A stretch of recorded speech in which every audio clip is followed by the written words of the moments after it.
Shalom, sering dikasihi Tuhan.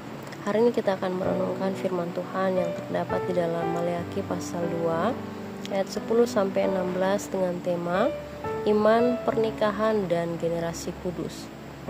Saudara yang dikasihi Tuhan, iman bukan hanya soal hubungan pribadi antara kita dan Tuhan, tapi juga tercermin dalam cara kita membangun hubungan dengan sesama, terutama dalam keluarga dan pernikahan.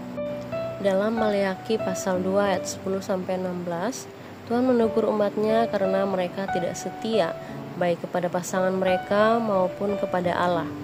Ketidaksetiaan ini bukan hanya menyakiti pasangan, tetapi juga menyakiti hati Tuhan yang menjadi saksi dari setiap perjanjian pernikahan.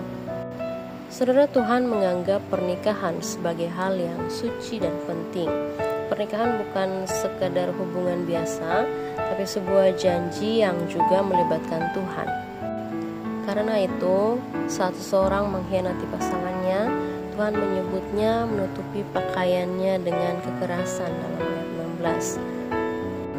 Kekerasan di sini bukan hanya soal fisik, tapi juga bisa menyakiti hati dan jiwa, karena menyakiti orang yang seharusnya dikasihi dan dijaga.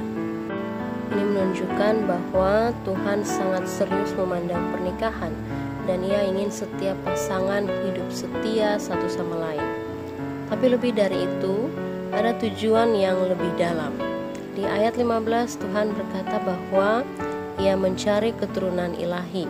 Artinya, pernikahan yang berdasarkan iman akan menghasilkan generasi yang takut akan Tuhan.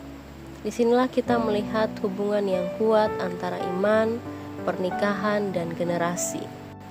Tuhan ingin agar keluarga menjadi tempat tumbuhnya iman yang hidup, yang diwariskan dari satu generasi ke generasi berikutnya.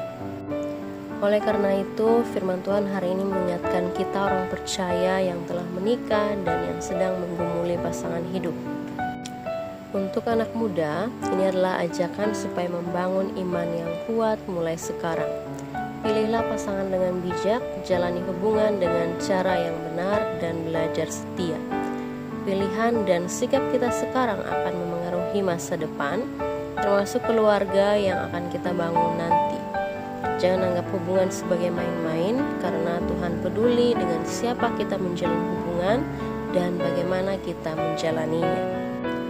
Bagi para orang tua, ini adalah pengingat untuk terus menjaga pernikahan dalam terang firman Tuhan.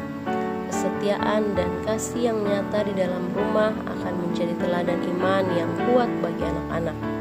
Keluarga bukan hanya tempat tinggal, tetapi tempat pertumbuhan rohani.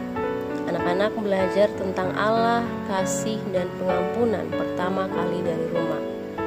Saudara, mari kita merenungkan kembali bagaimana iman kita tercermin dalam hubungan dan keluarga.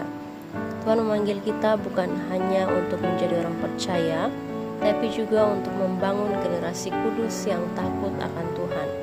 Dimulai dari hidup kita sendiri, dari komitmen dalam hubungan, dan dari kesetiaan kepada Dia yang terlebih dahulu setia kepada kita.